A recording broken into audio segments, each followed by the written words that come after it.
특별히 이번 주간은 2024년도 종료 주일로 지키게 됩니다. 우리 말씀을 제가 잠깐 먼저 한번 찾아보기를 원하는데요. 마태복음 21장을 잠깐만 한번 펴주시면 감사하겠습니다.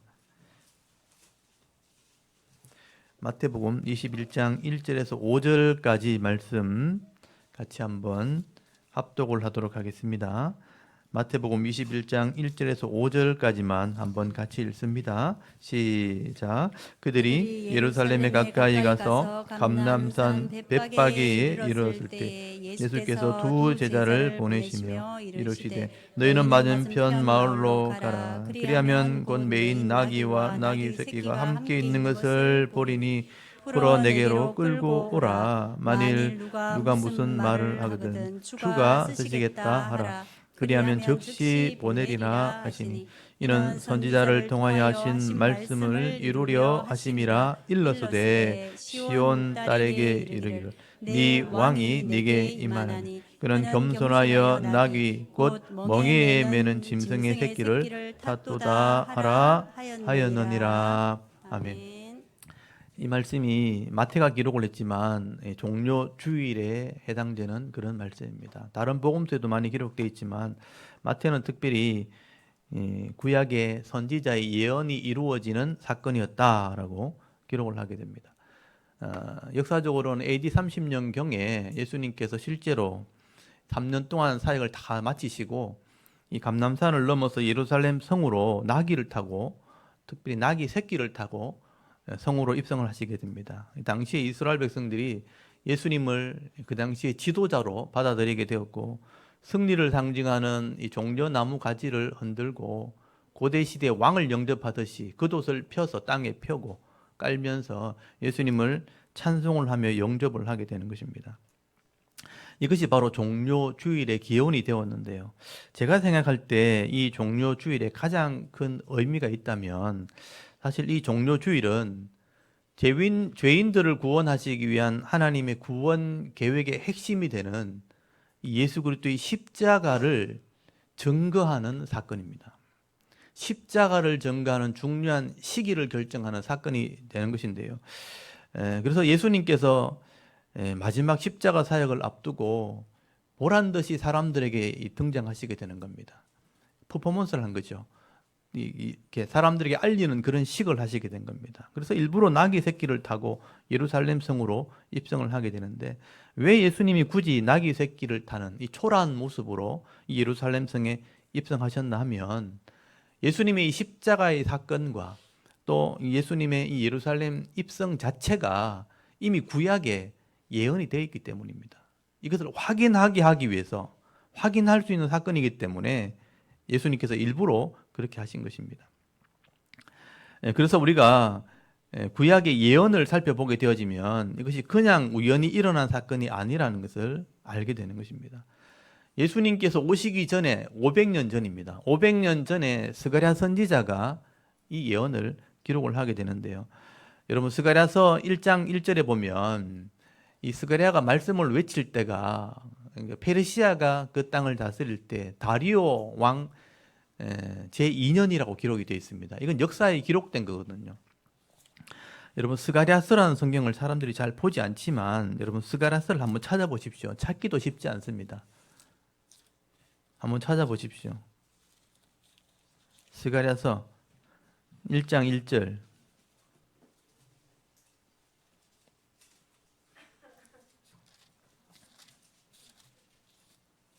찾으셨어요? 1절 1절에 뭐라고 되어 있습니까? 다리오 왕 제2년 8째 달이라고 되어 있죠. 이게 역사의 기록입니다. 이 다리오 왕을 아는 사람이라면 이게 언제라는 것을 정확하게 알 수 있는 거예요. 이 다리오란 왕은 페르시아가 바벨론을 무너뜨리고 페르시아 제국을 일으킬 때 세 번째 왕이 된 사람입니다. 첫 번째가 고레스, 키루스고, 두 번째가 감비세스 2세, 그 다음에 세 번째 다리오 왕, 다리우스 히스타페스가 왕이 됩니다. 그리고 이 사람이 왕이 된 지 2년째 되었을 때 스가랴에게 하나님 말씀이 임하게 되었고, 하나님께서 이 스가랴를 통해서 앞으로 하나님이 하실 일들을 미리 기록해 놓은 거예요. 역사에 기록이 되어 있고 성경에 기록이 되어 있습니다. 하나님이 하실 일을 이미 500년 전에 성경에 기록한 것이죠.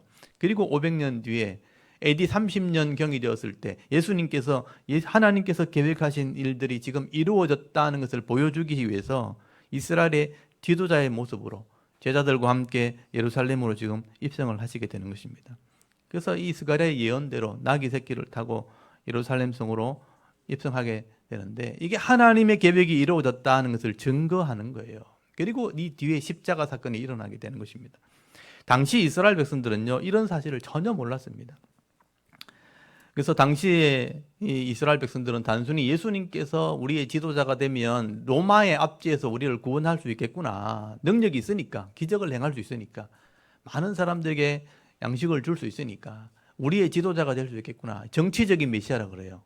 우리의 왕으로 오시는구나라고 찬송을 했습니다. 영접을 하게 된 것이죠. 근데 사실 예수님은요, 이 사람의 뜻을 이루려고 오신 게 아니에요. 하나님의 이 계획, 하나님의 뜻을 이루러 오신 것입니다. 그래서 예수님께서 예루살렘에 들어가셔서 제일 먼저 하신 일이 뭐냐 하면요, 로마의 정권을 대항하는 게 아니고 내가 진짜 성전이 될 것이다 라는 선포를 하시게 되는 거예요.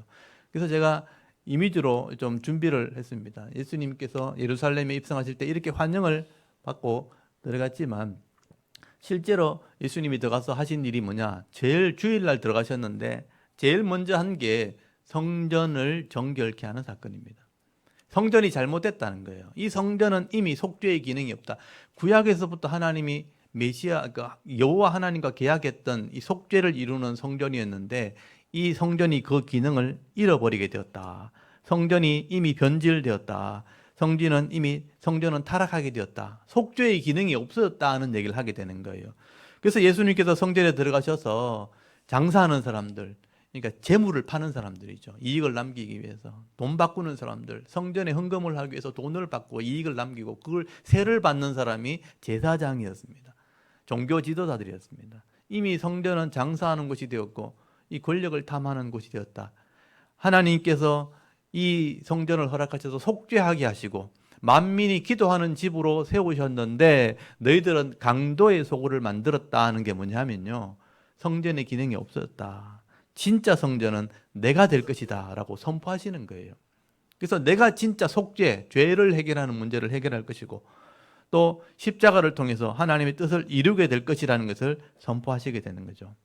그래서 예수님께서 하나님께서 정한 때가 되기 딱까지 그 한 주간이 하나님 정한 때가 있었던 거예요. 그래서 주일날 들어가셔서 이 때가 될 때까지 성전에 서셔서 다시 말씀을 가르치는 사역을 마지막에 하시게 되는 거예요. 여러분, 고난주간의 시작은요, 예수님께서 성전에서 말씀을 가르치는 거예요. 마지막에 말씀을 가르치시는 겁니다. 말씀을 가르치실 때 그 당시 영적 지도자들, 바리새인들, 이런 사람들과 논쟁을 하시기 시작합니다. 너희들이 잘못됐다는 거예요. 바리새인들, 사두개인들, 장로들, 서기관들, 말씀을 가지고 가르치는 이 모든 사람들이 잘못됐다. 말씀을 깨닫지 못하고 있다. 잘못 가르쳤다. 너희들의 화가 있을 거다. 그래서 여기서 화를 선포하세요. 그게 마태복음에 기록되어 있어요. 너희들에게 화가 임하게 될 것이라. 그래서 예수님께서 여기서 너희는 독사의 새끼들이다, 사탄의 자녀들이다, 사탄의 일꾼이다 하고 저주를 선포하시게 되는 겁니다.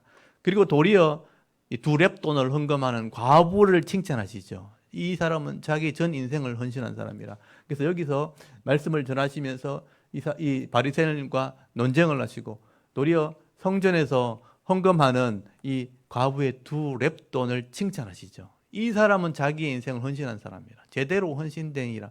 이걸 비교하시면서 일부러 이 과부를 칭찬하시는 설교를 하시는 것을 보게 됩니다.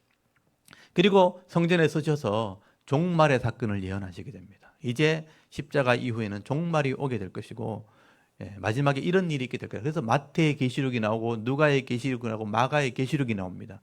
그리고 마지막에 요한의 계시록은 따로 기록을 하게 되는 거예요.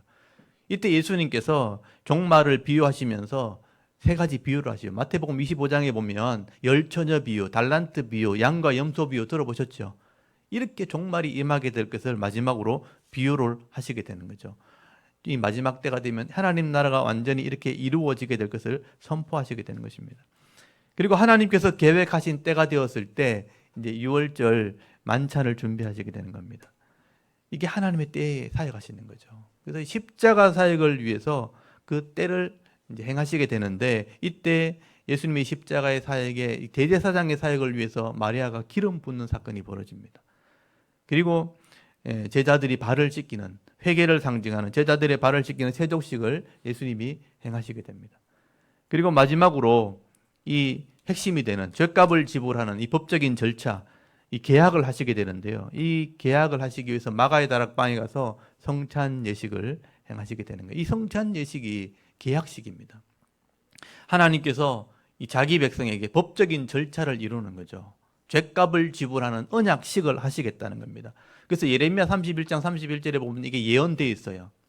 이 부분은 제가 다음 부활주에 자세히 다룰 겁니다. 예언되어 있는 대로 내가 새로운 계약을 하겠다. 언약식을 하겠다. 그래서 계약식을 하시게 되는 것입니다. 그래서 예수님이 잡히시기 전날, 이게 화요일이었어요. 화요일 저녁에 예수님께서 이 말씀을 상징하는, 이 레위기 말씀을 상징하는, 이 언약을 상징하는 말씀을 주시면서 이게 말씀이다. 받아 먹으라 그러죠. 네 몸과 하나 되었다라는 의미입니다. 그래서 잔을 주시면서 포도주를 주시면서 피라고 말씀하셨죠. 이 피는 죄값을 지불하는 죄값이다. 이 피가 생명을 상징하는 거죠. 생명으로 내가 죄값을 지불하는 전극을 네 몸에 두겠다. 그래서 이것을 받아 마시라고 말씀하시는 거죠. 그리고 언약식을 하게 되는 것입니다. 이게 바로 언약식입니다. 언약식을 하시고 이 언약한 백성들을 위해서 이제 죄값을 지불하는 일들 하시는 게 십자가 사역이었어요. 그것을 위해서 마지막으로 예수님께서 겟세마네 동산 가서 기도하시는 겁니다. 이게 하나님의 때에 맞춰서 이루어지는 거죠. 그래서 하나님의 때라는 게 이게 굉장히 중요한 거예요. 이게 시간의 개념이에요. 창세기에서부터 영원 전부터 영원까지 그 안에 죄 문제를 해결하는 세상이 시작된 거죠. 이게 시간 안에 이루어진 겁니다. 그래서 그때 예수님이 오셨고 그 사역을 시작하시게 되는 거예요. 그리고 이걸 세밀하게 보시면 여기 화요일 날 저녁에 성찬식을 하시고 수요일 날 십자가에 죽으시고 3일 밤낮을 무덤에 계시다가 예언대로 토요일 저녁에 부활하셔서 새벽에 사람들에게 보이시는 일들이 일어나게 된 것입니다. 그래서 예수님께서는 이 사역을 위해서 기도하신 거죠. 이게 겟세마네 기도입니다. 이 사역을 위해서 이 고난이 있고 육신을 가진 예수님이었기 때문에 이 고난이 실패할까봐, 이 고난 때문에 거절하게 될까봐 하나님의 뜻이 이루어질 수 있도록 기도하신 거죠. 이게 겟세마네 동산에서의 예수님의 기도입니다. 이때 이제 예수님께서 요한복음 17장에 보면 대제사장의 기도가 나오죠. 마지막 성도를 위한 기도를 예수님께서 하시고 나서 유대인들에게 재판을 받으시게 됩니다. 일단 그 당시 대제사장이었던 안나스의 집에 가서 유대인 재판을 받게 됐죠. 신성 모독죄로 사형 언도를 받게 되어지고, 그다음에 로마 법에 고소하기 위해서 빌라도에게 법정에 가서 빌라도 법정에서 재판을 받고 새벽에 가서 언도를 내리게 됩니다. 사형 언도를 내리게 되었고, 그날 이제 수요일 날 아침이죠. 9시에 십자가에 못 박게 내어주게 되고 예수님이 십자가에 못 박히게 됩니다. 이게 예수님의 행로입니다. 마가 다락방이 여기거든요. 실제로 성전 남쪽에 겟세마네 동산단 기도하시고 여기서 잡히셔서 유대인들에게 재판을 받으시고 대제사장 집에 가셔서 재판을 받으시고, 이때 베드로가 부인을 하게 되죠. 그리고 빌라도의 법정에 가서 재판을 받게 됩니다. 나중에 예루살렘 가서 확인해 보십시오. 언제 가실 기회가 분명히 있을 겁니다. 여기서 재판 언도를 받으시고 채찍을 맞으시고 성 밖으로 나가서 십자가에 못 박게 됩니다. 여기가 골고다 언덕이라고 하는데 여기에 무덤 교회가 지금 세워져 있습니다. 예수님이 이렇게 십자가 사역을 이루시게 됩니다. 그래서 십자가에 예수님이 강도들과 함께 달리시는 이 십자가의 고난을 감당하시게 되죠. 이게 죄값을 지불하는 하나님의 계획이었다는 것입니다. 그래서 이날 저녁부터가 정기 안식일이었기 때문에 예수님께서 죽으시자마자 바로 장례를 치르게 되어지고 그날 무덤에 들어가게 됩니다. 그래서 무덤에 들어가서 3일 동안 지나고 그 다음 3일 뒤에 예수님이 말씀대로 부활하시는 그런 역사를 이루게 되는 것이죠. 그래서 이거는 계획대로 하나님의 뜻대로 다 예언되어 있는 대로 그대로 성취가 되었다는 걸 확인하도록 기록한 거예요. 그래서 이거는 성경을 보면서 역사를 보면서 확인할 수 있고 이것을 확인할 때 사실이었다는 것을 믿게 되는 겁니다. 이걸 확인하는 거예요. 그래서 우리가 죄값이 지불되었구나. 그걸 믿기 때문에 우리의 믿음이 온전한 것입니다. 그래서 이런 부활에 대한 사건은 제가 다음 주에 또 좀 더 자세히 다루도록 하겠습니다. 그리고 40일 후에 예수님께서 40일 동안 부활의 몸을 보이시고 제자들에게 마지막 언약을 하시게 되죠. 내가 다시 올 것이다. 성천하시면서 이 하나님의 구원 계획을 믿음으로 받아들인 자는 영생을 얻겠지만 이걸 믿지 못하는 자는 결국은 마지막에 심판하게 될 것을 약속을 하시면서 성천을 하시게 되어지는 것입니다. 그리고 여러분, 이 과거와 또 현재와 미래를 다 아시는 하나님께서 이런 죄인들을 구원하실 하나님의 구원이 이루어진다는 것을 알고 믿게 하려고 성경에다 이걸 다 기록해 놓은 거예요. 근데 이거는 그냥 단순한 글로 기록된 게 아닙니다. 하나님의 계획들을 알 수 있도록 기록한 거예요. 우리가 이걸 살피고 이해할 필요가 있는 거죠. 단순히 예수님이 죗값을 지불했다는 어떤 구절만 믿고 있는 게 아니고 이런 역사와 하나님의 구원 계획을 성경을 통해서 이해를 하고 믿어야 되는 것입니다.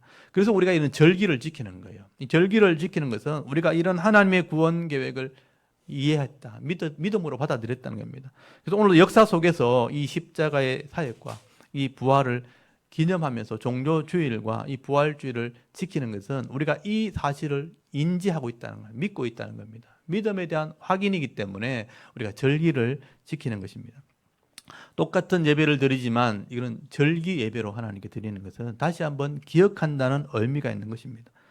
그래서 우리 개신교에서는 이런 하나님의 이 구원 계획 속에서 십자가 사역과 부활이 있었다는 것을 기념하기 위해서 종료주일과 한 주간 지내는 고난주간을 지나게 됩니다. 그리고 예전에 교회에서는 사순절을 지키게 돼요. 우리 교회의 개신교는 사순절을 잘 지키지 않습니다. 부활절을 기준으로 40일, 이 순이라는 게 열이란 뜻이거든요. 그러니까 10번이 4번 지나간다. 사순이란 말은 40일이라는 뜻이에요. 부활주일 날 기준으로 40일 전에 40일을 정해서 사순절을 정해서 이 십자가와 예수의 고난을 기억한다는 거예요. 그래서 금식도 하고 기도하면서 사순절을 지나게 되는 것입니다. 그리고 우리는 종료주일을 지나면 한 주간을 고난주간으로 지내게 됩니다. 이 고난주간을 지나면서 여러분 제일 중요한 게 뭐냐면 하나님의 구원 계획이에요. 근데 하나님의 구원 계획 안에 예수 그리스도의 십자가가 있는 겁니다. 예수 그리스도의 십자가만 생각하면 안 돼요. 하나님의 구원 계획, 역사를 주관하시는 하나님이 우리를 구원할 계획을 세우셨고 그 안에 예수 그리스도의 헌신과 사랑이 있었다. 은혜가 있었다는 거예요. 그래서 이 하나님의 죄인들을 구원하기 위한 그 큰 사랑을 여러분 기억하셔야 되고 그 안에 예수님이 순종하시고 헌신하시고 은혜를 베푸셔서 우리가 구원받은 백성이 되었다. 그것을 기억하는 한 주가 되어야 되는 것입니다. 그리고 다음 주일에는 이 예수님의 이 죽으심과 십자가를 지나서 부활하심으로 영생의 길이 열리게 되었다. 영생의 길이 확인되었다 하는 것이 바로 부활주일입니다. 그래서 우리가 종료주일과 이 고난주간과 부활주일을 지나면서 다시 한번 이 죄인들을 구원하시는 이 놀라운 하나님의 이 사랑에 여러분 감사하시고요. 또 이 성도들에게 우리에게 주어졌던 여러 가지 신앙의 사명들 또는 직분들 잃어버렸던 은혜가 있다면 그걸 회복하는 시간이 되어야 되는 거죠. 내 사명을 다시 한번 돌아보는 겁니다. 저도 제 사명을 다시 한번 돌아보고 제 직분을 한번 돌아보면서 혹여나 내가 잊어버리고 또 놓쳐버린 건 없는가, 여러분에게 주신 은혜가 있는데 잃어버린 건 없는가, 다시 한번 여러분의 사명을 회복하시고 또 내게 주시는 이런 마땅한 섬김과 또 헌신의 삶을 회복할 수 있는 귀한 주일이 될 수 있기를 주의 이름으로 축원합니다. 아멘. 여러분 종료주일을 그런 의미에서 깊이 묵상하실 수 있기를 바랍니다. 그리고 오늘 우리에게 또 주시는 말씀은 시편의 말씀입니다. 우리가 늘 시편을 계속해서 말씀을 나누고 있기 때문에 시편의 말씀을 우리가 함께 나누도록 하겠습니다. 우리가 함께 읽은 시편 75편 이 말씀을 통해서 하나님께서 주시는 은혜를 잠깐만 제가 나누도록 하겠습니다. 여러분 시편 75편 우리 본문을 보시면 거기도 시제가 기록이 되어 있죠. 아삽의 시라고 돼 있고 인도자를 따라 알다스헷에 맞춘 노래라고 기록이 되어 있습니다. 근데 이 알다스헷이란 말이 여기 알타슈헤트라고 되어 있는데요. 이 정확한 뜻은 분명히 나와 있는데 이게 무슨 의미인지를 잘 몰라요. 그러니까 곡조의 형식이라고만 알려져 있습니다. 이런 형식의 곡일 것이다. 이런 흐름으로 이 찬양을 불렀을 것이다라고 우리가 알고 있는 것이죠. 그래서 당시 찬양대는 이런 곡조에 맞춰서 이 시편 75편을 찬송했다는 것입니다. 근데 이 알다 스헷이란 이 말의 뜻이 뭐냐 하면 나는 멸망해서 안 된다 이런 뜻이에요. 멸망하면 안 된다. 망하지 않는다 이런 의미거든요. 그래서 제가 그런 의미를 생각할 때 이 곡조는 좀 엄중한 곡조가 아니었겠는가. 그냥 가벼운 그런 곡조는 아니었겠다 하는 생각을 해보게 되는 것입니다. 그리고 그 내용을 보시면 이 아삽이라는 사람이 시를 쓸 때 이 악인을 심판하시는 하나님에 대해서 노래를 하게 됩니다. 찬송을 하게 됩니다. 악인에 대한 심판이 주제예요. 이 아삽이라는 사람은 찬양대 지휘자이기도 하고 악기를 연주하는 그런 은사도 있었지만 하나님의 말씀에 능한 자였습니다. 그래서 이 아삽은요, 세상을 보는 시각이 조금 남달랐던 것 같아요. 하나님께서 다스리는 이 세상에 왜 악한 사람이 자꾸 형통하고 포악을 행하는 사람들이 왜 이렇게 당당하게 자꾸 살아가는가 하는데 의문을 가지게 되는 겁니다. 사실 우리도 이 땅을 살다 보면 내 짧은 시각에서 볼 때 저 사람 분명히 예수 믿지도 않고 분명히 저 사람 인품도 안 좋은데 또 죄를 짓는 사람이고 악한 사람이 분명한데 힘과 권력을 가지고 있는 거예요. 그걸 막 자랑하기도 하고 막 저렇게 함부로 살아가는 걸 볼 때 하나님 안 계신가? 하나님 좀 뭐 하시나? 왜 저런 사람이 저 자리에 그냥 이렇게 내두는가? 이런 생각을 할 때가 있죠. 그게 우리의 시각이라는 겁니다. 그래서 여러분 지난주도 보셨지만 시편 73편에 보면 이 악인의 형통함을 보고 하나님께 호소하는 그런 시가 성경에 많이 나오게 됩니다. 또 선지자들 중에 하박국이라는 선지자는요, 이 종교 지도자들이 율법을 행하지도 않고 공의를 행하지도 않고 정의를 행하지 않을 때 악이 만연하게 될 때 하나님 좀 뭐 하시냐고, 하나님께서 왜 가만 계십니까? 그러면서 이제 높은 곳에 올라가 가지고 성루에 올라가서 막 삿대질 해가면서 하나님께 따졌던 사람이 하박국이에요. 그런 선지자도 있습니다. 여러분 오늘 본문에도 이 아삽도요, 이런 이 악인의 오만함, 이런 교만함 때문에 하나님께 호소하고 고민을 했었는데 하나님이 답을 주신 거예요. 하나님이 은혜 가운데 이 하나님 마음을 깨닫게 하시고 하나님이 가만히 계시는 것이 아니고 반드시 심판하신다는 것을 알게 하신 것입니다. 그래서 이 깨달은 것을 오늘 기록한 거예요. 사실 오늘 시편 75편에는 아삽의 어떤 불평이나 이런 불만은 자세히 기록되어 있지 않아요. 근데 그 답을 보면 알 수 있는 거예요. 이 아삽이 깨달은 은혜와 응답에 대해서 기록을 하게 됩니다. 오늘 잘 보시면 그런 아삽의 마음들을 알게 될 겁니다.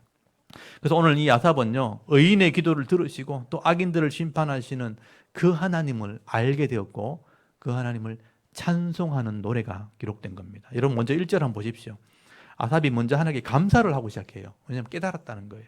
하나님이여 우리가 주께 감사하고 감사함은 이렇게 시작하죠. 주의 이름이 가까움이라 사람들이 주의 기한 일을 전파하나이다 라고 말씀을 합니다. 여러분 여기 아삽은요, 악인들에 대한 이런 불평을 하다가 하나님의 뜻을 깨달은 거예요. 그래서 감사를 하게 됩니다. 사실 우리가 좁은 생각으로 세상을 보게 되면 이 사람들이 마음에 들지 않고 세상이 합리적이지 않을 때 막 급한 마음에 불평도 하지만 조금 시간이 지나고 나면 하나님께서 하시는 일들을 보게 됩니다. 아, 그러면 내가 잘못되었구나 하는 것을 깨닫게 되는 거예요. 그래서 아삽도 하나님께서 행하시는 일들과 또 앞으로 하나님이 하실 일들을 바라보면서 감사하게 됩니다. 그래서 여기 1절에 감사란 말이 2번 반복되어 있죠. 감사하고 감사하다. 그러니까 이게 1인칭 복수가 되어 있거든요. 우리가 하나님께 감사하고 감사한다. 이 말은 굉장히 감동이 됐다는 거예요. 왜 감동이 되었는가? 왜 감사하게 되었는가? 주의 이름이 가깝기 때문이라. 여기 주의 이름이 가깝다는 뜻이 뭐냐 하면요, 하나님의 심판하는 때가 가깝다는 뜻이에요. 하나님이 곧 심판하신다. 그 때가 가깝기 때문에 이 악인들을 불평하다가 감사하게 되었다. 그래서 거기 75편 2절에 가까움이란 말에 번호가 하나 달려있죠. 거기 밑에 보시면 해석이 또 붙어 있는 걸 보게 됩니다. 여기 보면 1번이라고 되어 있죠. 밑에 뭐라고 돼 있어요? 가까운 것을 주의 기사가 선포함이니다라고 돼 있죠. 그래서 여기 이 의미가 조금 다른 의미로도 또 이게 번역이 된다는 뜻인데, 가까운 주의 기사, 하나님이 하실 일을 선포한다. 하나님께서 이렇게 일하실 것을 감사하면서 선포를 한다, 알린다라는 의미가 있게 되는 것입니다. 왜냐하면 여기 2절과 연결이 되어 있죠. 여러분 2절에 우리나라 말에는 왜냐함이라는 말이 없지만 원문에는요, 이게 왜냐하면 1절과 2절이 연결되어 있어요. 내가 하나님의 말씀을 선포한다. 왜냐하면 이렇게 돼요. 왜냐하면 주의 말씀이 그렇게 시작되죠. 주의 말씀이 내가 정한 기약이 되면, 주의 말씀이 하고 내가부터는 하나님 말씀이거든요. 내가 정한 기약이 이르면 내가 바르게 심판하리니 땅의 기둥은 내가 세웠거니와 땅과 그 모든 주민이 소멸되리라, 이렇게 말씀하셨다는 게 하나님이. 이 말씀을 아삽이 믿게 되었다라는 얘기를 하게 되는 것입니다. 그래서 내가 감사할 수 있게 되었다.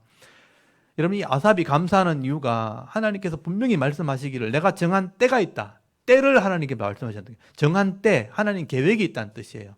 이 때가 있는데 이 때가 되면 내가 바르게 공평하게 내가 반드시 재판한다는 거예요. 그 때가 되면 이 땅에 있는 모든 악한 자는 반드시 소멸되게 된다라고 하나님께서 말씀하셨다는 거예요. 그게 실제 이루어진 걸 확인한 거예요. 그렇다면 하나님 믿을 수 있겠네. 하나님이 말씀하셨고 하나님이 약속하셨기 때문에 반드시 이 말씀은 이루어진다는 것을 확인했다는 거예요. 그래서 아삽이 감사할 수 있는 것입니다. 그래서 악인들을 통해서 불평하다가 내가 정말 저 사람들은 망해야 되는 게 분명한데 왜 떵떵거리고 살지? 그렇게 하다가 망하는 걸 봤기 때문에 이제는 감사하게 되었다. 그래서 4절부터는요, 경고를 하게 되는 거죠. 너희 악인들, 큰일 났다 이제. 지금은 큰 소리 치지, 이제 경고를 하는 겁니다. 너희들 이제 끝났다. 이제 작살 났다는 거예요. 하나님의 심판 때가 되면 하나님의 심판을 피할 사람이 아무도 없을 거다. 내 말 잘 들어야 된다. 그 얘기를 하는 거예요. 여러분 4절 보십시오. 내가 이제 아삽이 하는 말이죠. 오만한 자들에게 오만하게 행하지 말라. 악인들에게 뿔을 들지 말라 말했다 하였으니 너희 뿔을 높이 들지 말며 교만한 목으로 말하지 말지어다라고 말했다는 거예요. 이 아삽이 이렇게 선포했다는 것입니다. 이게 오만한 자들이 뭐냐 하면요, 하나님이 없는 자처럼 생각하는 교만한 사람들이에요. 하나님이 없다고 생각하니까 오만한 행동을 하는 거예요. 또 악인들이 뭐냐 하면요, 실제로 하나님 믿지 않는 사람들이에요. 그러니까 악을 행하는 사람들, 죄를 짓는 사람들이에요. 오만한 사람들은 마음으로 막 표현하는 사람들이고, 이 악인들은 실제로 죄를 짓는 사람들이에요. 그런 악한 사람들, 너희들 큰일 났다는 거죠. 이런 자들에게 어리석게 교만하게 그렇게 악을 행하지 말고 뿔을 들지 말라, 자랑하지 말라, 그렇게 경고를 하는 거죠. 왜냐하면 하나님께서 너희 교만한 자들과 이런 악한 자들을 반드시 심판하는 때가 있다는 거예요. 여러분 6절 보십시오. 이게 하나님이 하시는 일이에요. 무릇 높이는 일이 동쪽에서나 서쪽에서 말미암지 아니하며 남쪽에서도 말미암지 아니하고 오직 재판장이신 하나님이 이를 낮추시고 저를 높이시느니라. 이게 하나님이 하시는 일이에요. 동서남북 어디서나 하나님께서 재판장이 되시는 분이에요. 세상의 권력이 이 땅을 다스리지 않습니다. 하나님이 재판장이 되시기 때문에 교만한 자들 낮추시고요, 또 의로운 사람을 높이신다라고 말씀을 하게 되는 거죠. 그리고 이런 악한 사람을 어떻게 심판하느냐? 진노의 잔으로, 진노의 이 술잔으로 심판하신다. 이건 비유로 설명하는 거예요. 여러분 8절 한번 보십시오. 여호와의 손에 잔이 있어 술거품이 일어나도다. 속에 썩은 것이, 이게 썩은 게 아니고 썩은 것. 이 경상도 말이 참 이렇게 발음이 안 좋은데, 이렇게 섞여 있는 거 아시죠? 썩은 술, 썩은 것이 가득한 그 잔을 하나님이 쏟아내시나니 실로 그 찌꺼기라도 땅의 모든 악인이 기울이며 악인이 마신다는 거예요. 악인이 이것을 마시게 될 것이다. 이거는 구약 성경을 아는 사람이라면 다 알아듣는 말이에요.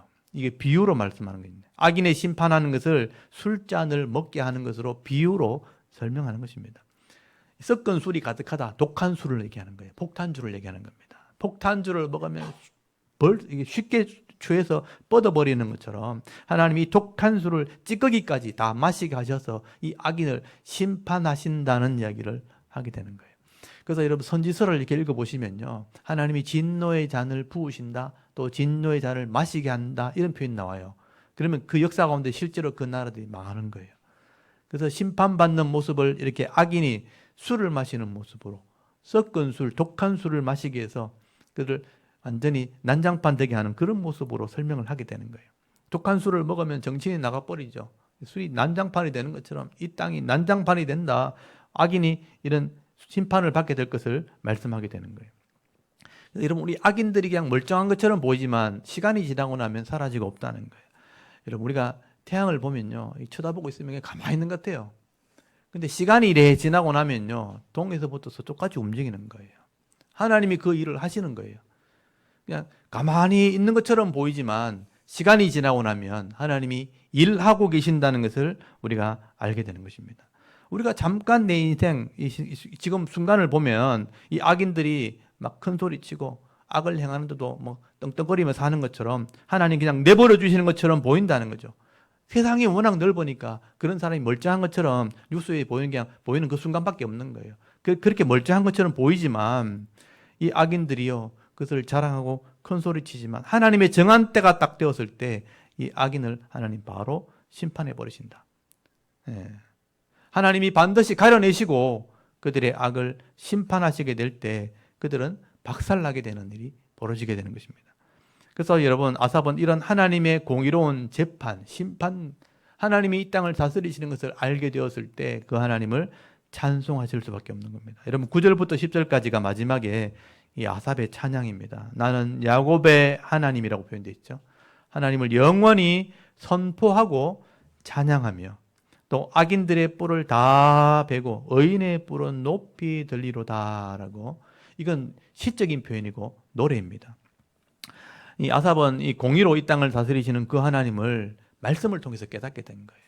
또 삶의 현장에서 그것을 경험했기 때문에 그 하나님을 인정하게 되고 높일 뿐 아니라 내가 이런 악인들의 뿔을 벤다는 게 뭐냐면요, 머리를 자르는 것은 하나님이 하시겠지만 뿔은 권세를 상징하거든요.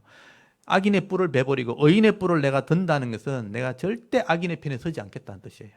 의인의 편에 내가 서서 살게 될 것이다. 신앙 고백을 하는 노래적인 표현이라고 보시면 되죠. 나는 의인의 편에 될 것이다. 악인의 뿔은 베버리고 의인의 뿔은 내가 든다는 건 뭐냐면 의인의 편에 들어서 내가 반드시 삶을 살 것이다. 하나님이 우리를 다스리시기 때문에. 아삽의 신앙 고백입니다. 여러분, 오늘도 뉴스를 이렇게 보면요, 힘 있는 자들이 온갖 부정과 부패를 행하면서도 부끄러운 줄 모르고요, 큰 소리 치는 것을 볼 때 막 마음이 답답하기도 하죠. 예, 그런 사람 보면 하나님 정말 가만히 계시는 것처럼 그렇게 느낄 때가 있죠. 근데 여러분, 하나님이 기회를 주실 때 저들이 회개하지 않으면요, 반드시 수치와 부끄러움을 당하게 되어 있습니다. 예, 그런 권세가 절대로 오래 가지 않습니다. 여러분, 내 인생 가운데도 볼 수 있겠지만 내 인생이 아니라도 역사를 살펴보면요, 분명하게 드러나 있습니다. 악인들이 큰 소리 쳤지만 여러분 드라마를 한번 보십시오. 과거에 큰 소리 쳤던 악인들 지금 다 어디 있습니까? 다 부끄러운 이름으로 남아있는 거예요. 심판을 당한 겁니다. 하나님이 반드시 그들을 심판합니다. 악인들은 절대로 오래 가지 않습니다. 하나님께서 반드시 찾아내시고 심판하실 때가 있다는 거죠. 그러므로 여러분, 저와 여러분이 이런 세상을 보면서 실망하거나 불안해하지 마시고요, 아삽처럼 하나님을 신뢰할 수 있기를 바랍니다. 이게 우리의 믿음이 되어야 되는 겁니다. 그러므로 오늘 우리가 이 아삽의 시를 묵상하면서요, 우리가 작은 것 하나라도 부정하거나 악한 것을 따라가지 마시고요, 늘 겸손하게 의로운 자의 편에 서서 하나님께서 내게 주시는 것으로 만족할 줄 알고 또 공평하게 이 땅을 다스리시는 그 하나님을 믿고 찬송하며 또 감사하며 삶을 살아갈 수 있는 저와 여러분의 이런 영적인 삶의 모습이 되실 수 있기를 주의 이름으로 축원합니다. 아멘. 이 시간 우리 성찬 예식을 이제 행하도록 하겠습니다.